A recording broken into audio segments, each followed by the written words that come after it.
mga pangunahing balita sa loob at labas ng bansa. Tinagid at kinalap ng Agila News Team. Agila Balita.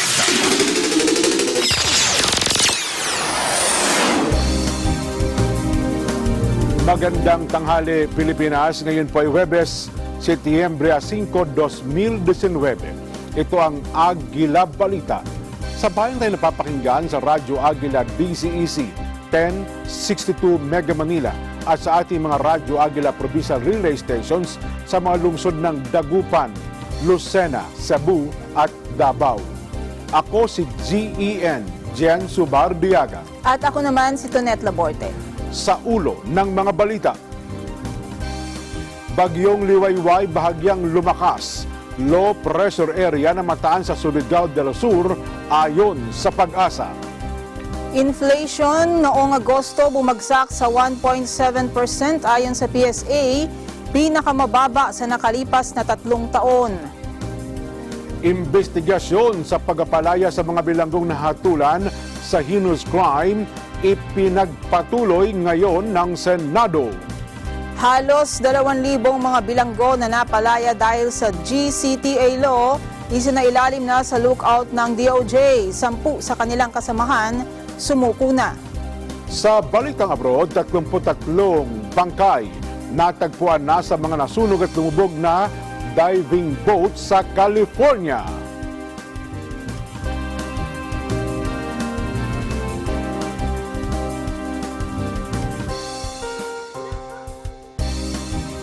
Sa detalye ng mga balita, bahagyang lumakas ang bagyong Liwayway habang kumikilos, pahilaga sa bilis na 10 km bawat oras. Huling namataan ng bagyo sa layong 470 km, hilagang silangan ng Basco, Batanes. Taglay nito ang lakas ng hangin na aabot sa 155 km bawat oras, malapit sa gitna, at pagbugsong aabot naman ng 190 kph. Makakaapekto naman sa hilagang bahagi ng Luzon ang southwest monsoon ang habagat, habang isang low pressure area naman ang namataan sa layong 940 kilometers hilagang silangan ng Hinatuan, Surigao del Sur. Apektado po ng habagat ang mga lugar sa Ilocos Region, Cordillera at maging sa Batanes, maging sa Babuyan Group of Islands, kaya't makakaranas sa mga ito ng maulap na kalangitan na mayroong kalat-kalat na pagulan, pagkulog at pagkidlat. Kapwa makakaranas din ang naturang panahon ang mga lugar ng Caraga, Northern Mindanao at Davao Region dahil sa trough o buntot ng LPA. Makakaranas naman ng Metro Manila ng nilalabi pang bahagi ng bansa ng bahagya hanggang sa maulap na kalangitan na may kasamang kalat-kalat na buhos ng ulan, pagkulog at pagkidlat. Bahagya pang nadagdagan ang water level ng Angat Dam sa nakalipas na 24 oras. Hanggang kaninang alas 6 na umaga ay nasa 183.45 meters na ang water level ng Angat Dam. Nadagdagan ito kumpara sa 183.34 meters kahapon. Samantala, ang Ipo Dam naman ay nasa 100.98 meters ang water level at ang Lamesa Dam ay nasa 77.45 meters. Nadagdagan din ang water level ng Ambuklao at Pantabangan Dams. Nabawasan naman ang antas ng tubig sa Binga, San Roque, Magat habang walang pagbabago sa Caliraya Dam. Niyanig ng 3.7 na lindol ang bayan ng Valderrama sa Antique.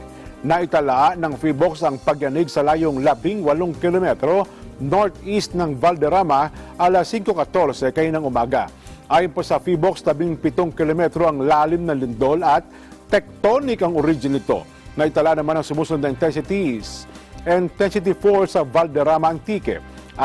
Intensity 3, Tapas, Capiz. Intensity 2, Bago City, Negros Occidental. Intensity 1, Malinaw, Aklan, San Jose City at Sebaste, Antique at sa Hamindan, Capiz. Ayon po sa PHIVOLCS, hindi naman inaasang magdudulot ng pinsala ang naturang pagyanig. Bumaba na ang kaso ng dengue sa buong Davao Region at Bacolod City sa buwan ng Agosto kumpara noong Hulyo. Mula sa 1,264, bumaba na ito sa 993 noong nakaraang buwan. Paalaanan ng medical experts, bagamat bumaba ang kaso ng dengue, hindi dapat maging kampante at ugaliin ang paglilinis pa rin sa mga lugar na pwedeng bahayan ng lamok.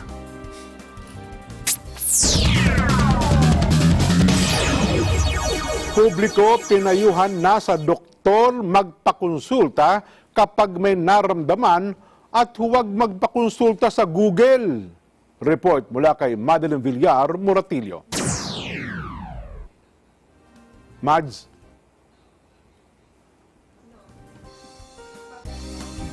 Babalikan natin si Madeline Villar.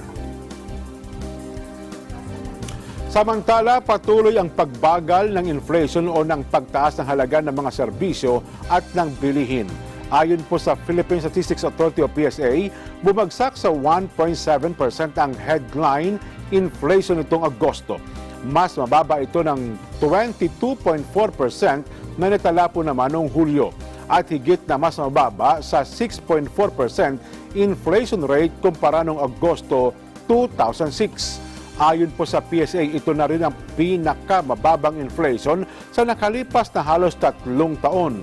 Noong Oktubre 2016 pa, huli nakapagtala ng 1.8% inflation rate. Sa NCR, patuloy ang pagbagal ng inflation na naitala naman sa 1.4%, habang sa Mimaro pa naman, nakapagtala po ng highest annual rate na umaabot po sa 4.6%. Wala pang epekto ang African swine fever sa San Mateo, Isabela. Ayon sa mga nagtitinda ng karne ng baboy sa pamilihang bayan ng San Mateo, patunay lamang ito na marami pa ring panindang karne ng baboy kapag umaga at pagdating ng hapon ay nauubos na. Hindi rin apektado ang presyo nito na nasa 180 hanggang 190 pesos bawat kilo. Hindi nababahala ang mga consumers dahil natitiyak nilang dumaan ang mga panindang karne sa slaughterhouse. Malalaman na dumaan ang karne ng baboy sa inspection sa pamamagitan ng mga tatak nito. Samantala, ay pinagbabawal ng pamahalaan lokal ang pagkatay ng baboy sa mga barangay at kung may mga gustong magkatay ay dinadala na lamang ito sa slaughterhouse para matiyak na walang sakit ang alagang hayop.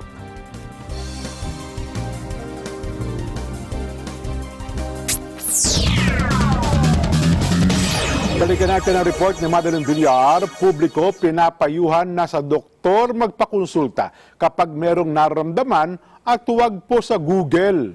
Madeline Villar, Moratillo sa detalye. Huwag dumetende sa Google laban sa cancer. Itong naging payo ng eksperto sa gitna ng mga naitatalang kaso ng cancer sa bansa, lalo na ang lung cancer.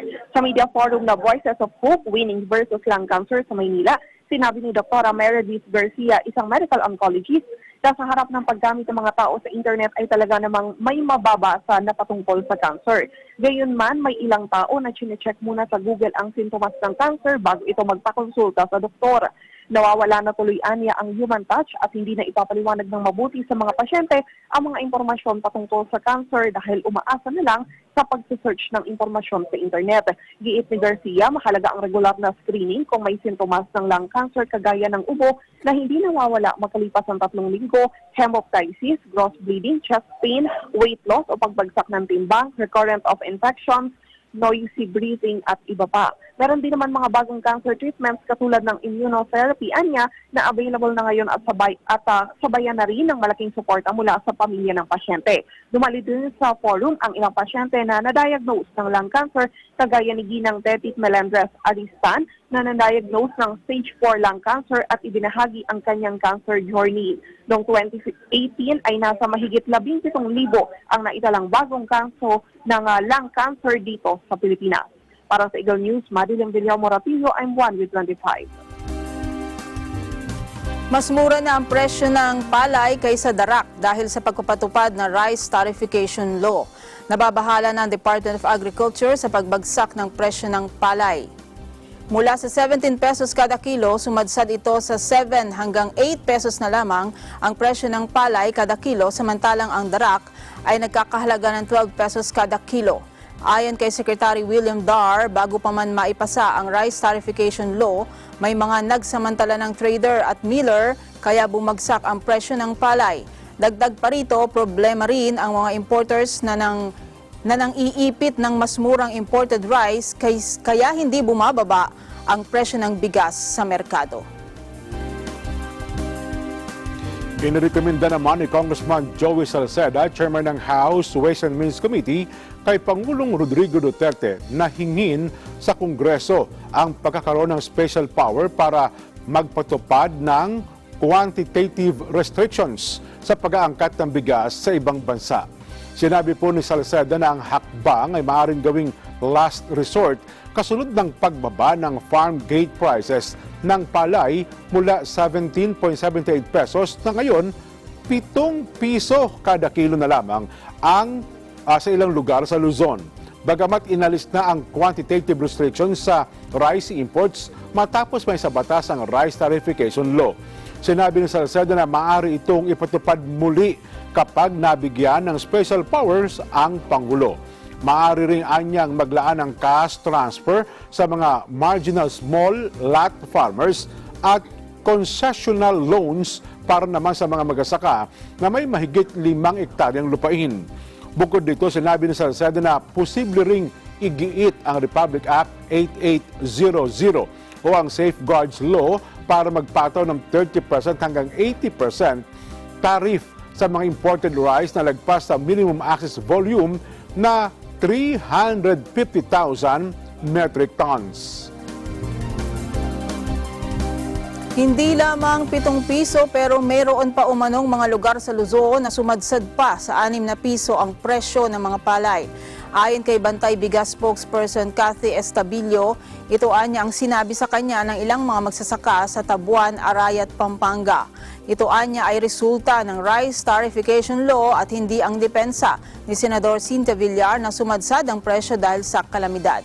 Paliwanag ni Estabillo, ngayon lang nakaranas ng ganitong pagsadsad sa presyo ang malaking bilang ng mga magsasaka. Pangambapaan niya ng mga magsasaka na posibleng lalo silang dumanas ng pagkalugi lalo na ngayong nalalapit na ang anihan ay baka hingi na lamang sa kanila ang mga palay at sabayan pa ng pagbaha ng mga imported na bigas.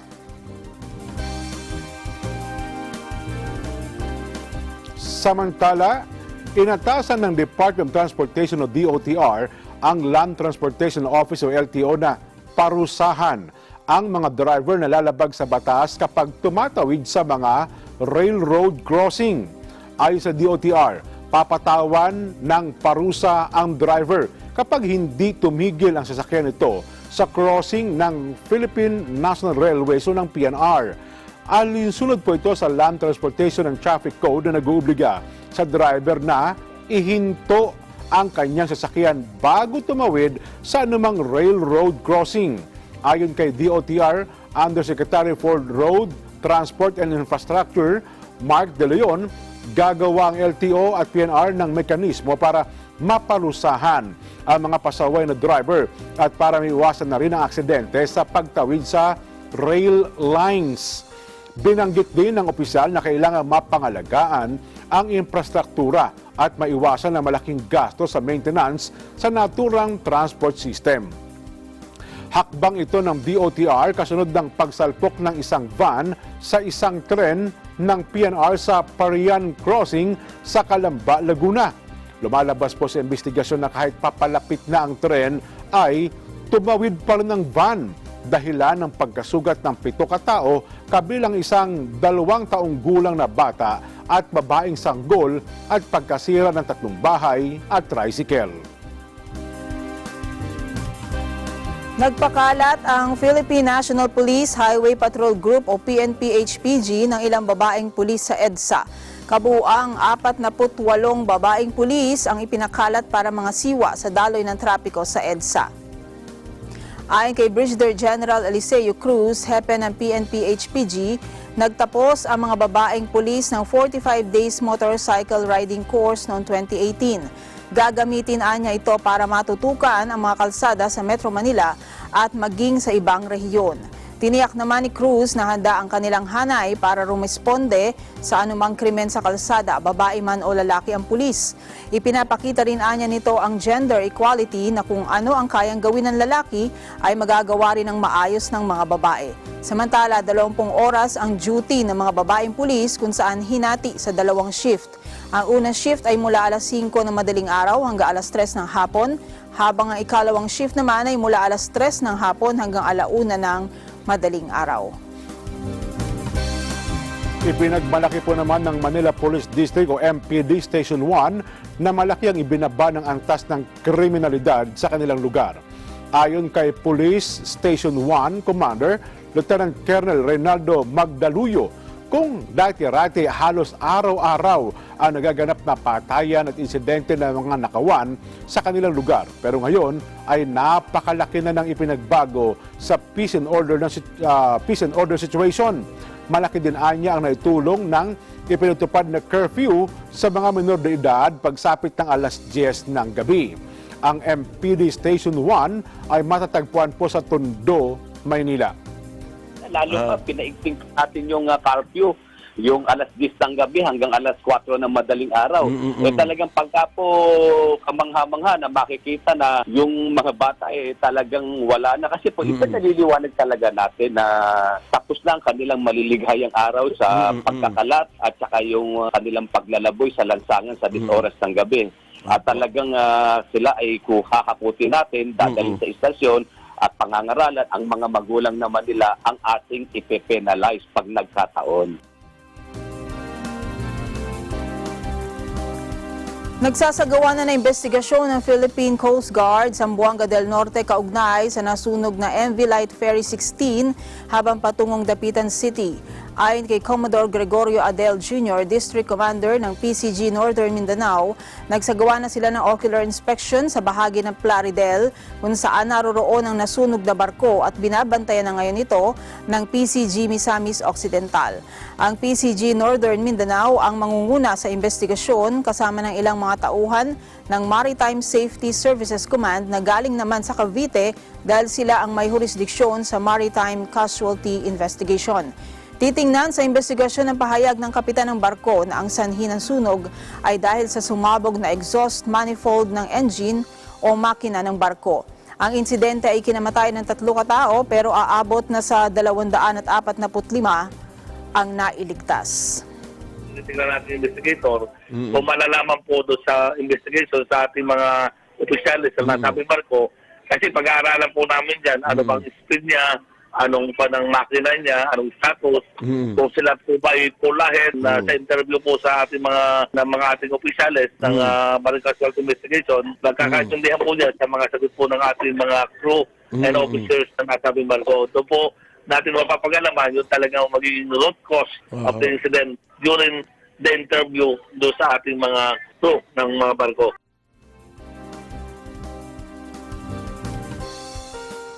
Samantala, nagpasalamat po mga senador sa pagsibak ng Pangulong Duterte kay Bucor Chief Nicanor Paeldon. Detalye po yan sa aming pagbabalik. Agila, Balita.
Disruption, globalization, startups, micro, small, and medium enterprises, as well as large corporations, all face interesting challenges in the market today. Peek into the world of exciting opportunities and partnerships to drive growth. with the latest business news and information. We are open for business. Join the conversations to create a more vibrant environment for entrepreneurship. Catch Open for Business every Saturday from 5 to 6 p.m. Open for Business, from vision to action.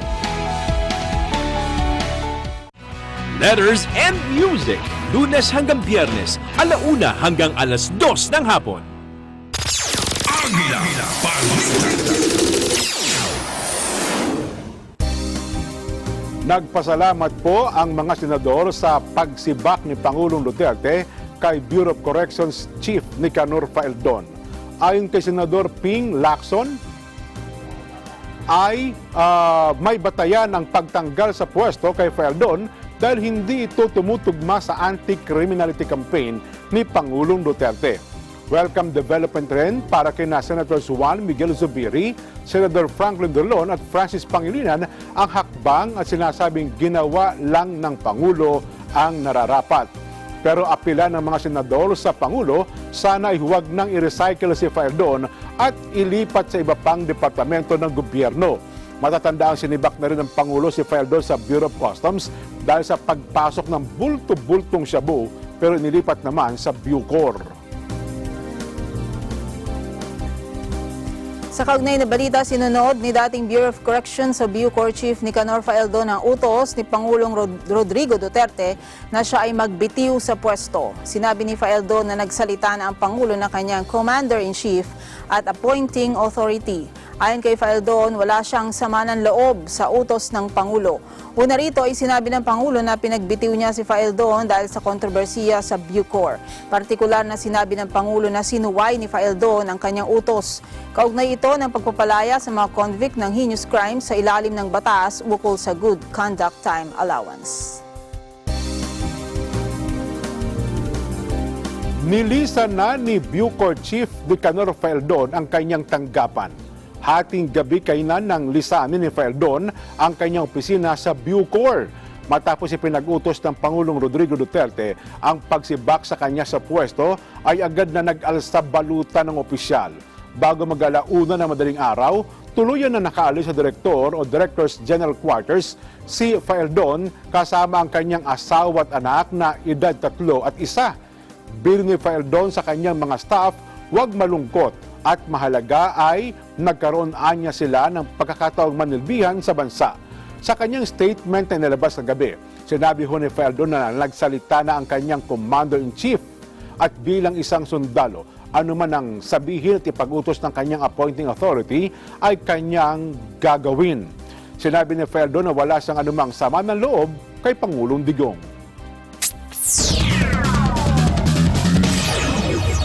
Justice Secretary Menardo Guevara magtatalaga ng OIC sa Bureau of Corrections. Pagsibak kay Nicanor Faeldon, inisyal na hakbang daw para maiwasan ang dangerous wildfire. Si Eagle News reporter Moira Encina sa detalye. Magtatalaga ng officer in charge sa Bureau of Corrections si Justice Secretary Menardo Guevara. Ito ay habang wala pang nahihirang na hepe ng Bucor, si Pangulong Duterte matapos na sibakin sa pwesto si dating Bucor Director Nicanor Faeldon.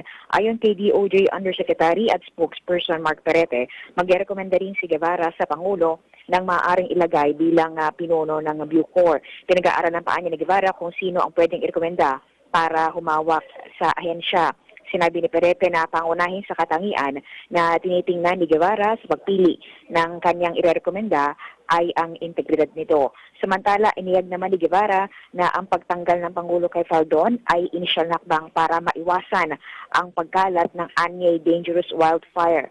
Sinabi pa ni Guevara na maaaring atasan niyang NBI para naman tulungan ang PNP at AFP sa pagtunton sa mga napalayang heinous crime convicts dahil sa GCTA.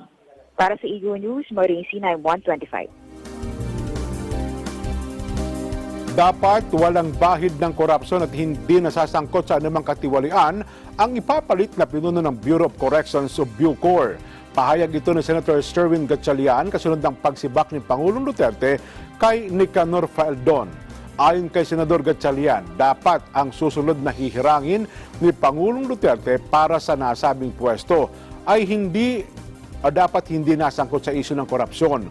matagal na anyang kailangan ng cleansing at reforma sa Bucor at ang isyu ng paglaya sa mga nahatulan ng heinous crimes ay patunay na lumalala ang problema sa ahensya.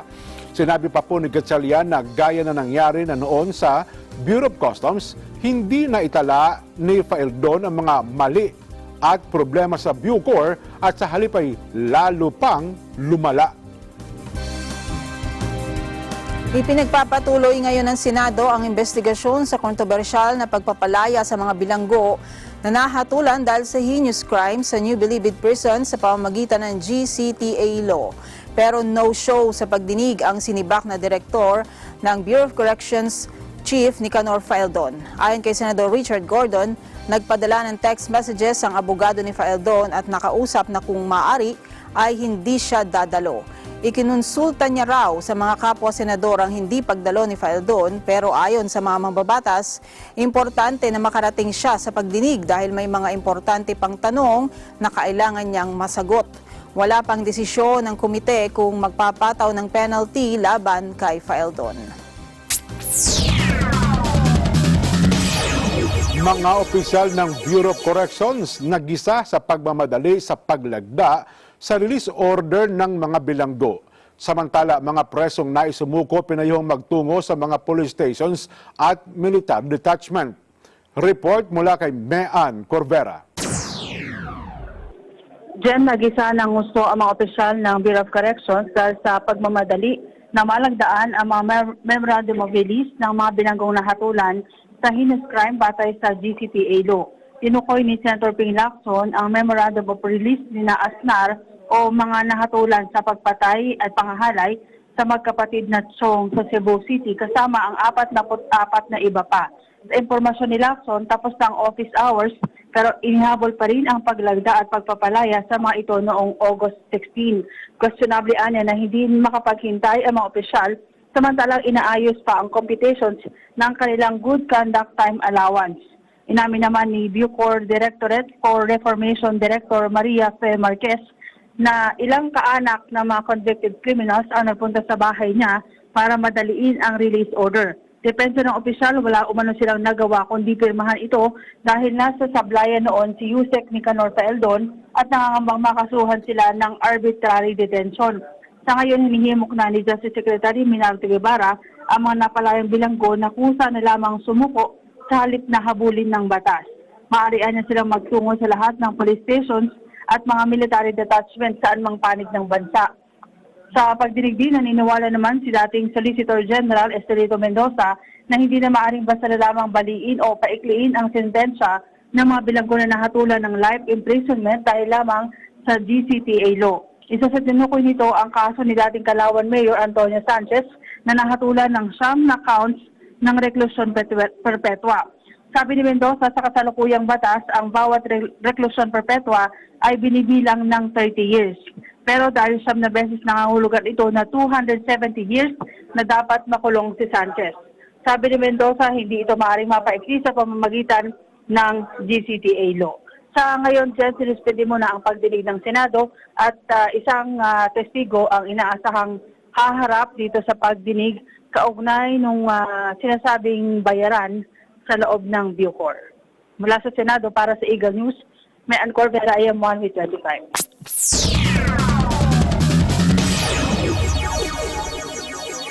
Nalaman sa pagpapatupad ng GCTA, pinagre-report ni Pangulong Duterte sa Office of the President at kay Justice Secretary Minardo Guevara. Si Eagle News reporter Vic Sumintak sa detalye.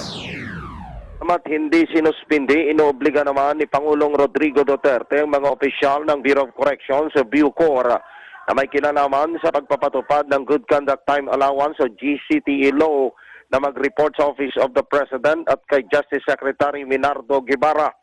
Ayon sa Pangulo, hinihiling niya sa Office of the Ombudsman na imbestigahan ng mga Bucor officials na may kinalaman sa pagpapatupad ng GCTA law.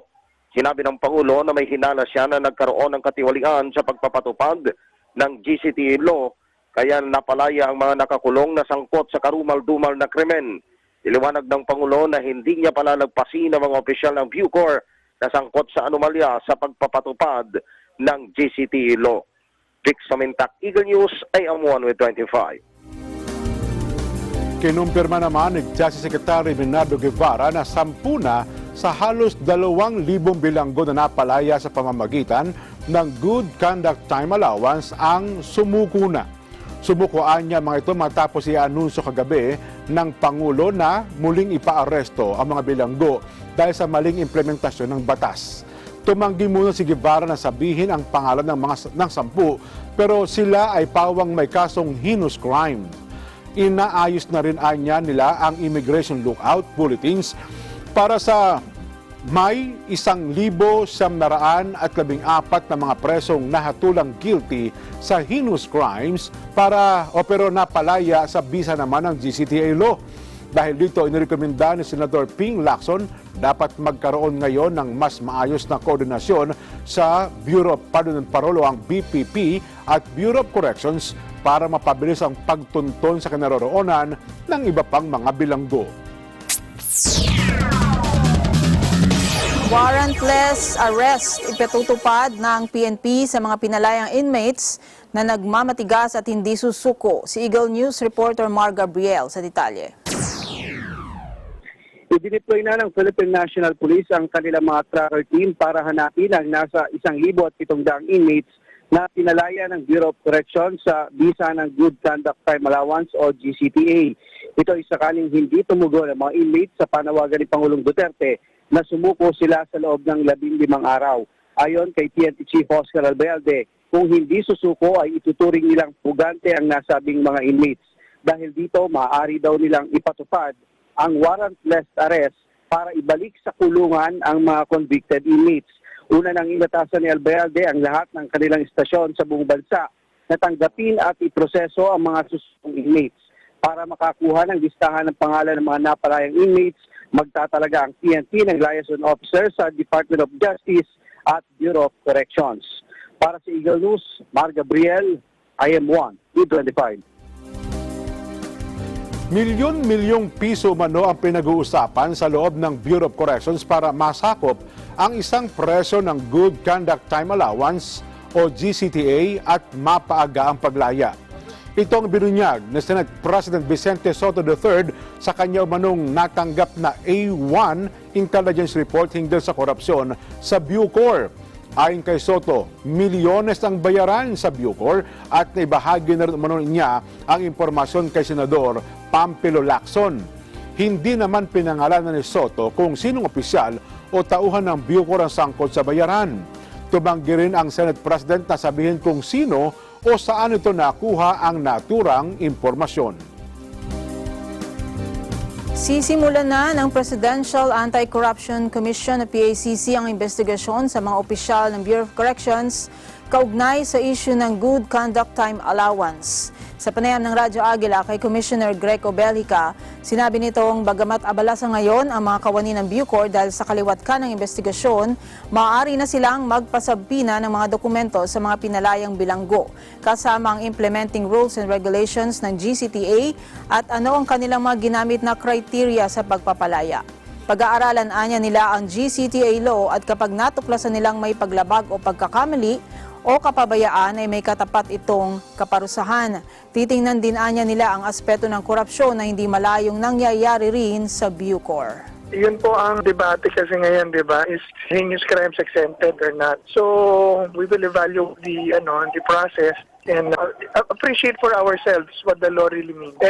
All permits and clearance can be for sale to a corrupt politician or official.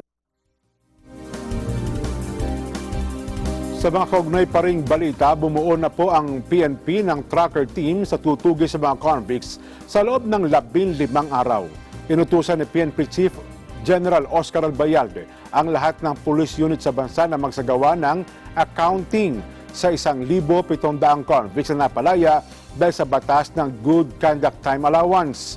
Sinabi ni Albayalde na itatalaga ang tracker teams para hanapin ang mga convicts na itatratong fugitives kapag hindi sila sumuko sa loob ng deadline na ibinigay ng Pangulo. Dagdag pa po ng PNP Chief, maaring arestuhin ang mga convicts sa ilalim ng warrantless arrest para sa mga takas ng batas. Magkakaroon ng PNP liaison officer sa DOJ at Bureau of Corrections para makakuha ng eksaktong listahan ng mga pangalan at address ng mga napalayang convict. Bukas ang Korte Suprema na tumanggap ng mga petisyon ukol sa Republic Act 10592 o Good Conduct Time Allowance sa GCTA. Sinabi ni Chief Justice Lucas Bersamin na pagdedesisyonan kung premature ito o hindi justifiable depende sa kung ano ang mga matatalakay na issue sa nasabing batas. Sakali mang lumabas na justifiable, sinabi ni Bersamin na tatanggapin ito ng Supreme Court. Sa ilalim ng batas, maagang napalaya ng Bucor ang kabuuang 22,449 na bilanggo kung saan 1,914 rito ang sangkot sa mga karumal-dumal na krimen. Sa iba pang mga mahalagang balita, inaasam makakauwi na ng Pilipinas na ikalawang batch ng mga OFWs mula sa Riyadh ngayong araw. Ayon kay Labor Attaché Nazer Mustafa, lumipad pa uwi ng Pilipinas ang 42 distressed OFWs noong Miyerkules sakay ng isang Philippine Airlines flight. Isaan niya ito sa magandang resulta ng pagpunta ni Labor Secretary Sylvester Bello III at ni OWA Administrator Hans Kakdak sa Riyadh. Ayon sa Philippine Overseas Labor Office o POLO sa Riyadh, nasa 80 OFWs pang inaasang may babalik sa Pilipinas oras na makuha na nila ang kanilang exit visa. Samantala, sagot naman ng OWA ng air tickets ng mga OFW na sinailalim sa repatriation. Isang forest ranger ng Department of Environment and Natural Resources sa DENR ang namatay matapos itong pagsasaksakin sa El Nido, Palawan. Ayon sa Mimaropa Police, nagsasagawa ang law enforcement operation ng bigla itong pinagtataga ng 6 na lalaki. Kinilala naman ang biktima na si Bienvenido Severino, 44 na taong gulang. Patuloy na iniimbestigahan ng mga pulis kung may kinalaman sa pagiging forest ranger ni Severino ang nangyaring pamamaslang.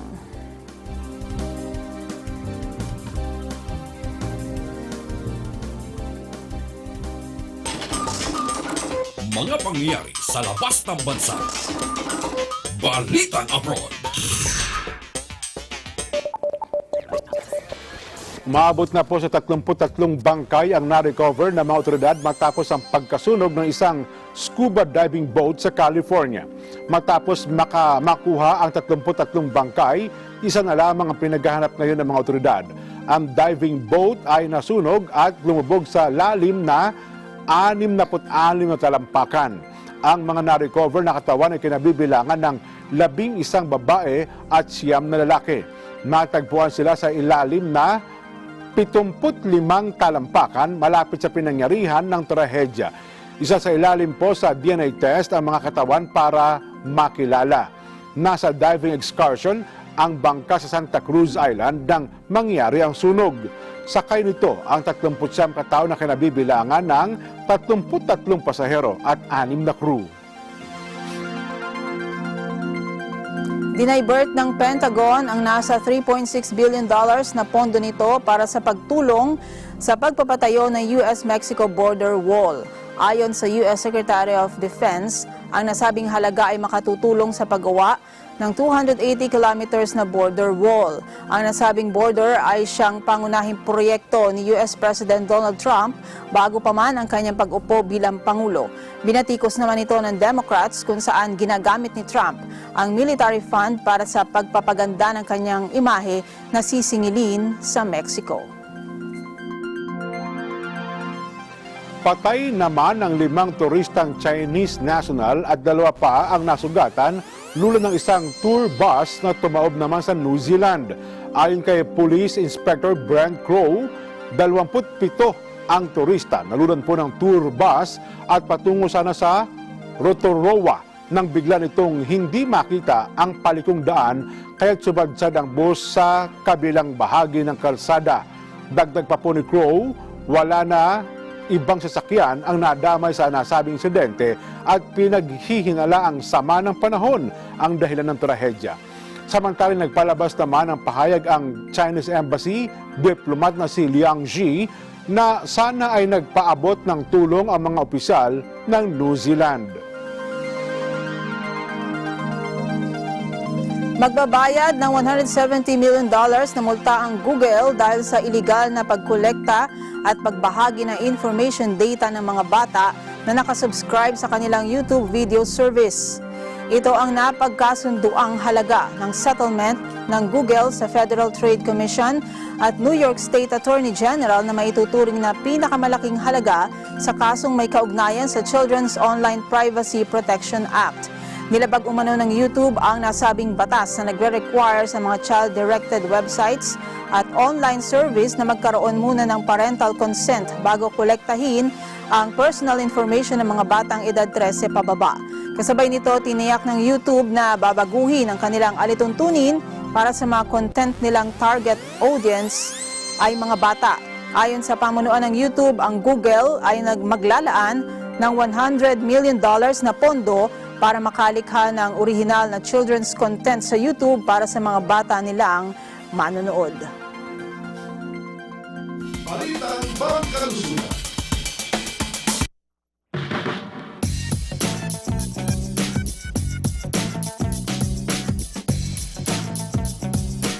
Cervical cancer maaari ng mahadlangan at magamot ayon sa mga bagong pag-aaral. Si Eagle News reporter Bel Surara sa detalye.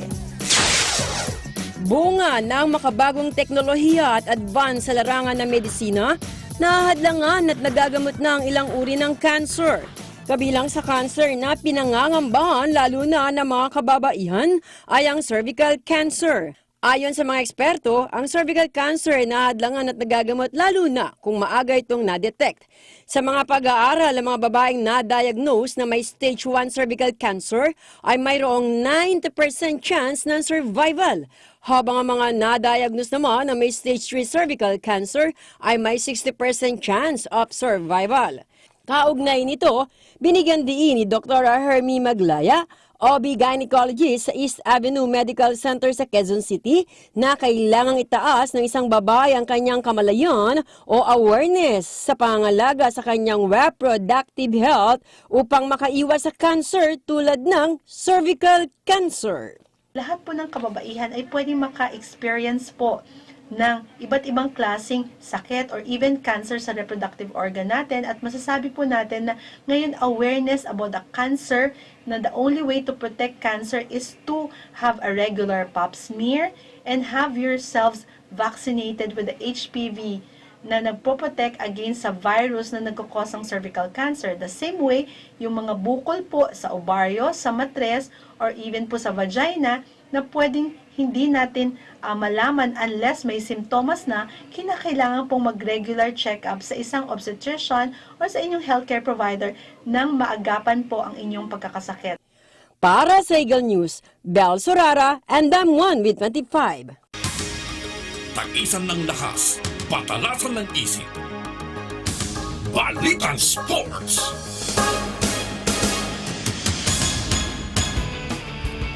Hindi pa rin pinalad na makakuha ng panalo ang Gilas, Pilipinas. Sa ikatlong laban nito sa 2019 FIBA World Cup matapos talunin ng Angola, score 84-81 sa China. Ang ikatlong pagkatalo po ng Gilas ay matapos ang dalawang sunod na pagkatalo naman sa Italia at Serbia. Nakabawi po ang Pilipinas mula sa double-digit na lamang ng Angola dahilan para mapuwersa naman ang overtime game. Nagsimula ang paghabol ng koponan ng maipasok ni Kiefer Rabena ang tatlong free throws. Sinundan ito ng jumper ni Andre Blas at tira mula po kay Roger Pugoy, kaya nakadikit ang Gilas sa laban sa natitirang higit 3 minuto sa fourth quarter. Nagkaroon ng overtime ang laro sa pamamagitan ng 3-point ni CJ Perez. Pilipinas ang nakascore sa unang 3 minuto ng overtime na nakagawa po ng 7-0 run ang Angola hanggang tuluyan na itong nanalo. Matapos ang dalawang unang pagkatalo, laglag na po ang Gilas at hindi na ito makakaabante sa ikalawang round at mapupunta sa classification stage.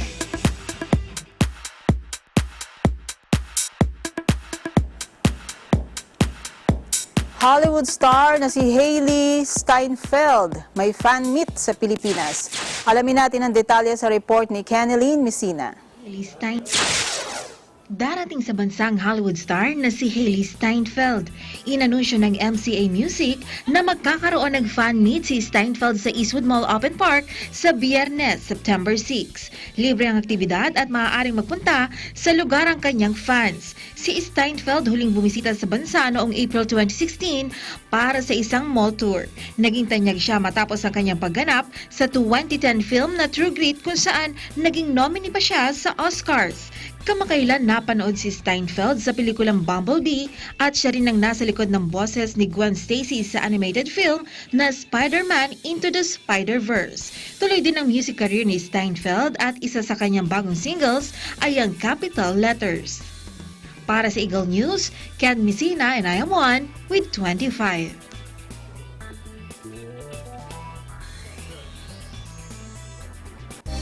At yan na po naging kabuuan ng ating mga balita. Sa pangalan po ng ating kaagapay sa Eagle News Service, ako si GEN, Jen Subardiaga. Ako naman si Tonette Laborte. And We are one with 25. Susunod na po ang Letters and Music dito sa Net 25 at Now and Then, kasama naman si Julie Fernando sa Radyo Agila. Sumainyo ang mga balitang kinarap, maingat na isinulat at inihanay ng Eagle News Service.